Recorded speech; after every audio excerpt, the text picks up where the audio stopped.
My name is Daniel Songy.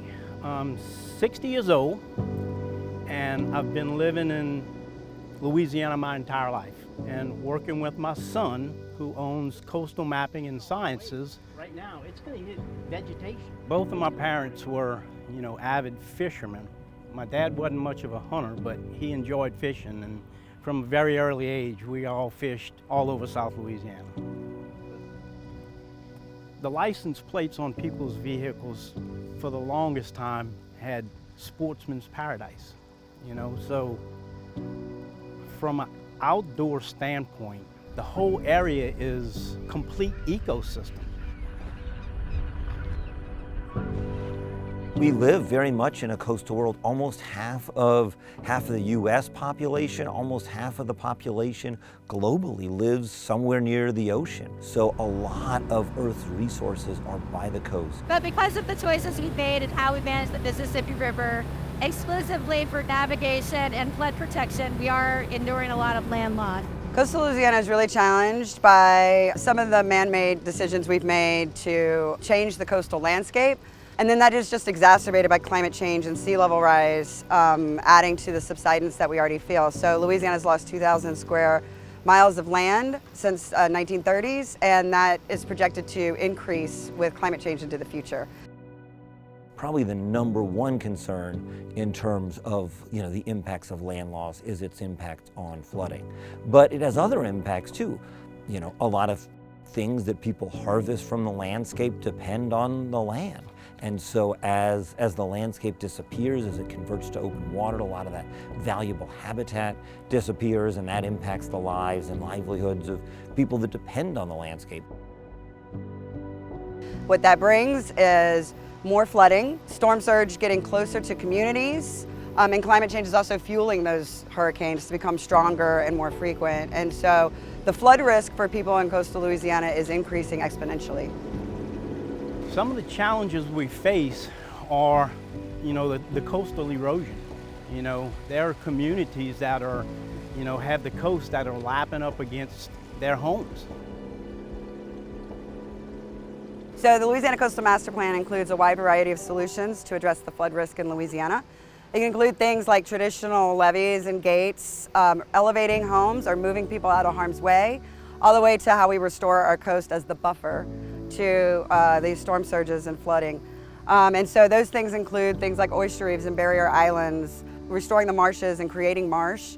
And then the most impactful of our restoration options is what are called sediment diversions, which move sediment, water, and nutrients from the Mississippi River back into the delta to restore wetlands. What that means is that the river used to overflow its banks. It built literally the land that we're standing on here to do this interview. The river built that. It wasn't here until the river brought the land here and solidified it. We decided we like to live here, so we put levees up. And that made sense for living here. It didn't make sense for preservation of this land. So now we're trying to undo some of that. The Mid-Barataria Sediment Diversion Project is the first of its kind.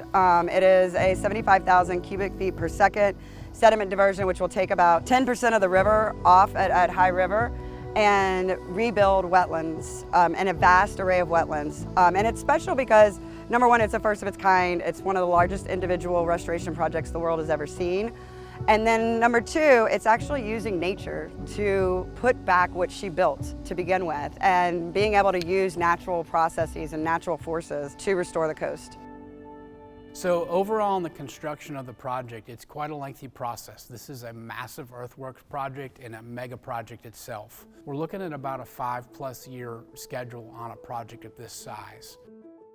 Well, what we'll see immediately is you'll see that a delta below the water surface start to build immediately. And after a few years, we expect that delta will then pop out of the water surface in times when we're not running at a high river.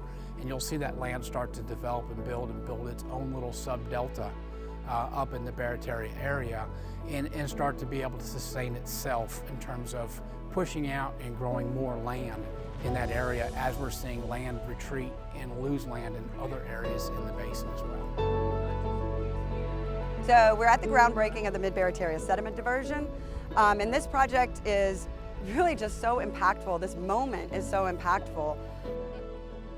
You know, these kinds of projects have been studied for 50 years. This particular project has been studied for 30 years. And so we're actually breaking down and building a $3 billion project that's going to save some of the coast. And I think the response of the deltaic system to 75,000 cubic feet with all that sediment is going to be much greater than what can be sort of officially estimated. You know, these wetlands are hungry for sediments. They're dying of starvation. You give them a little bit, they'll come back to life, they'll survive. Even with sea level rise. This is the only part of coastal United States that can keep up with sea level rise because of the Mississippi River. You know, it's a great asset from that point of view. Science has played a big role in the Mid-Barataria diversion. And I think it's going to play a big role in the operation because we're going to want to know if the system is successful, if it's having adverse impacts. And of course, more broadly, science has played a big role in the development of the state's coastal master plan. The state's coastal master plan uses a series of science and engineering models to predict what are going to be the projects that build the most land and reduce the most flood risk over a 50-year period, knowing that the river only has so much sediment, knowing that climate change is going to continue to cause sea levels to rise, knowing that there are a variety of constraints. The Coastal Master Plan, absolutely, 100% going to help. It's got dredging, it's got diversions, it's a combination of science. You know, they're trying to put the science in it. And I truly believe that Mother Nature is working through the master plan. So one thing we'd love to see moving forward is that, number one, the Mid-Barataria is constructed and operating and building land, but that there's a series of diversions along the river so that we're putting water and sediment back and we're building the land out from the river with a series of diversions that really will provide the protection the coast needs for generations to come.